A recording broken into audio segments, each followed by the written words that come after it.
nggih. Pernah diganti? Rutin dibersihkan habis pasien gitu. Ya. Jadi di sini juga ada. Kalau di situ bedanya, kalau yang di Galileo itu bisa diautoklaf kan nggih? Semua ya. Jadi kalau yang ini yang diautoklaf yang ini aja, yang ini jangan diautoklaf. Ini bisa pakai disinfektan yang ada di ruangan sih. Direndam aja, boleh direndam aja nanti dikeringkan di aja. Jadi nanti misalnya harus dipakai pasien lagi gitu, nanti ada spare-nya kok ya. Jadi dipastiin kering dulu, baru nanti kita pakai lagi gitu. Kemudian expiratory valve ini juga ada 2. Jadi saat misalnya satu disterilisasi, masih ada satu lagi yang kita bisa pakai gitu nih. Kalau yang sana warnanya warna apa? Orange itu, Bu? Merah. Oh, orange, merah. Ada logamnya tuh enggak ada? Ini ada logamnya, sama. Oh, sama. Ya, soalnya ini penting. Kalau ini nanti nggak pernah dibersihin misalnya atau nggak pernah diganti, lama-lama kaku. Padahal ini kan fungsinya untuk membuat pasien ekspirasi ini kan ini harus buka. Kalau ini nggak buka nanti ya pasiennya ya nggak bisa nafas-nafas. Apakah pemakaiannya itu diganti? Itu kan membrannya loh. Membrannya toh, membrannya sebenarnya sampai rusak sih. Tapi kapan dibersihkan setiap ganti pasien harusnya di nggih. Walaupun kita sudah pasang bacterial filter sih harusnya tetap kita ganti sih. Apa setiap ganti pasien. Jadi yang membran ini direndam pakai cairan desinfektan aja Mbak ya, jangan di autoclave. Terus cara pasangnya kita bisa letakkan di sini, terus kita putar. Nah sampai bunyi klik. Ya. Mencoba. Ada yang mau nyoba? Pasnya Diputar ke kiri. Iya, putar ke kiri, Ditarik. ditarik aja. Terus untuk masangnya lagi. Ke kanan. Ngecek.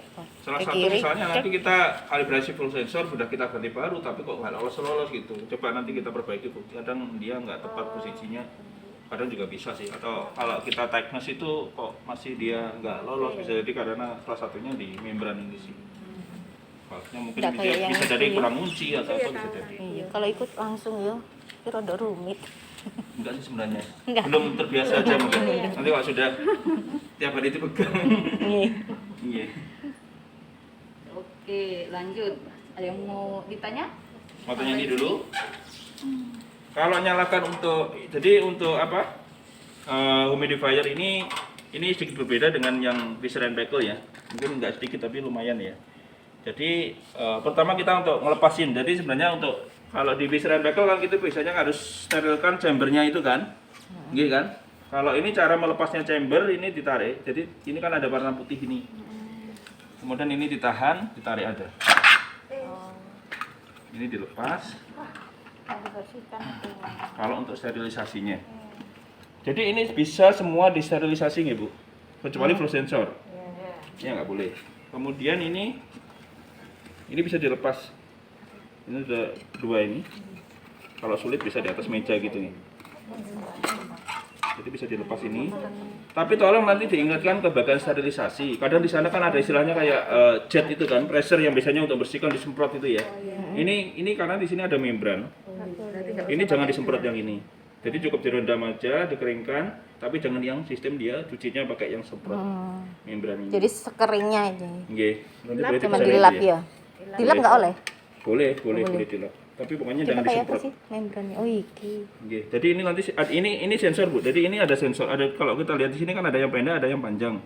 Kalau yang panjang ini sensor kalau nanti airnya dia habis. Kalau yang atas ini sensor saat dia membaca airnya kelebihan. Gitu. Jadi ini ada sensornya. Dan kemudian ini karetnya ini juga bisa steril. Bahannya dari silikon.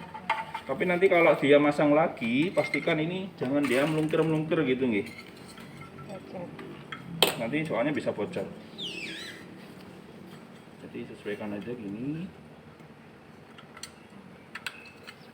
Makanya dia rapat gini.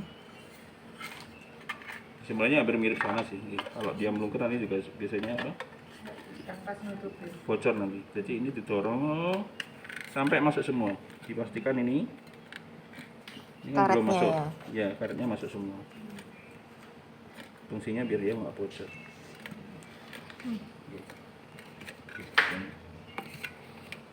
Baru didorong masuk. mau nyoba ngelepas, monggo. Coba Mbak. Sini. Pakai tangan satu aja. Sini sama di sini. Ini kan ada ininya. Ya. Foto narik apa ini? Kan terus Nah, tarik. gitu. Nah, tekan tarik. Masangnya didorong lagi. Ya. Oh. Tidak. Ini bisa disterilkan. Ini si airnya di mana? Sini. Oh ini. Ini Ya. apanya ini? Ini untuk ini tadi. Konektornya ini. Oh. Ya, ini tinggal dirapikan aja kita mau aja dari mana. Dicopot, makanya kok bolong. Jadi ini ada membrannya seperti memang lempengan seperti lempengan emas ya. Yang membuat mahal ya. Tapi nggak bisa dijual sih emasnya ini. Dicuci enggak apa-apa? Dicuci nggak apa-apa. Ini boleh bisa disterilkan. Kalau bisa nanti hilang mas. Iya. Dijual no tukang HP. Kuningannya. Jadi nyalakannya cukup ditekan tombol ini aja. Untuk batas airnya di sini kita lihat di sini ini maksimal, berarti jangan melebihi ini. Jadi kalau kita lihat di sini memang cukup sedikit airnya ya. Oh, enggak Iya, penuh ya. nggak penuh. Nanti itu apa? Berhenti sendiri Oh, gitu. bukan yang auto ini. Oh, bukan. Iya. Saya kira kayak punyanya Bukan. Bubble Sipep itu. Itu yang Otomatis. dispos kan, G. Iya, enggak ya. Enggak. Jadi ngecek kita ya. Iya. Enggak boleh kepenuhan. Kemudian kalau kita lihat di sini ini suhu saat ini, ya. Kemudian sebenarnya kita bisa buat auto sih targetnya ini. Jadi kalau auto, ini invasif otomatis nggih. Dia 37 settingannya. Yang di bawah ini targetnya. Ya. Kemudian bentar. Misalnya kita pakai ini pakai masker non invasif gitu ya. Kita tekan aja di sini. Ini NIV.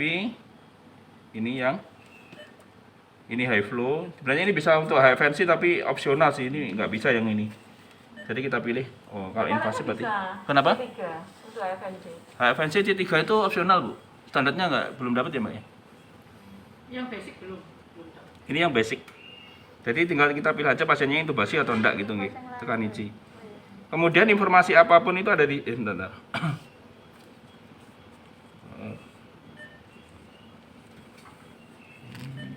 Jadi informasinya ada di sini nanti. Ini suhu di chamber saat ini 26,2, ini 27,1. Kemudian kalau piston and pekel misalnya terlalu panas kan biasanya kita nggak bisa setting kan. Biasanya nggak dimatikan dulu gitu kan. Tapi kalau di sini kita bisa setting. Caranya seperti apa? Nah, ini. Tekan tahan ini. Di ini kan ada angka 37. Misalnya tadi suhunya di sini kan terbaca panas gitu ya.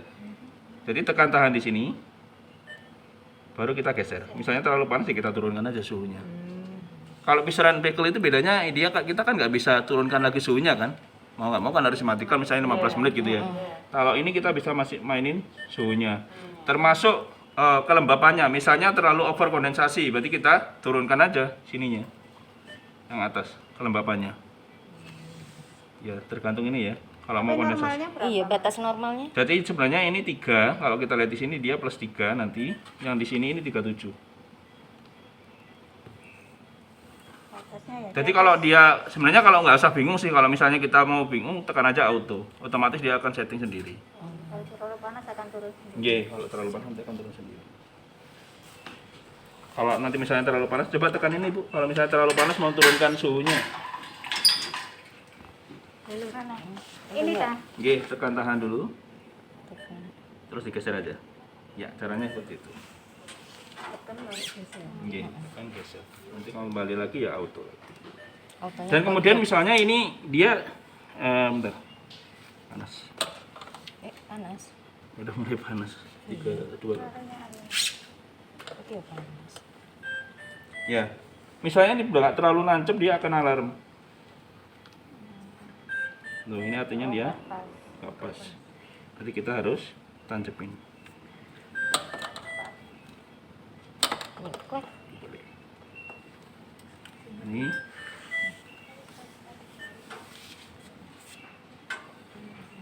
dah, berarti kalau hijau ini artinya dia benar. Tuh, itu aja sih Bu. Kalau yang CNP apa itu? H900 ini. Jadi settingannya ini kita bisa buat auto atau manual. Kalau bingung di auto aja. Kemudian jangan lupa untuk milih dia invasif atau non invasif pakai yang ini. Untuk NIV. Iya. Berarti hanya untuk ETT sama NIV ya? Mas? Ya, ETT sama NIV. Sudah? Udah. matikan biar nggak panas nanti. Ada airnya soalnya.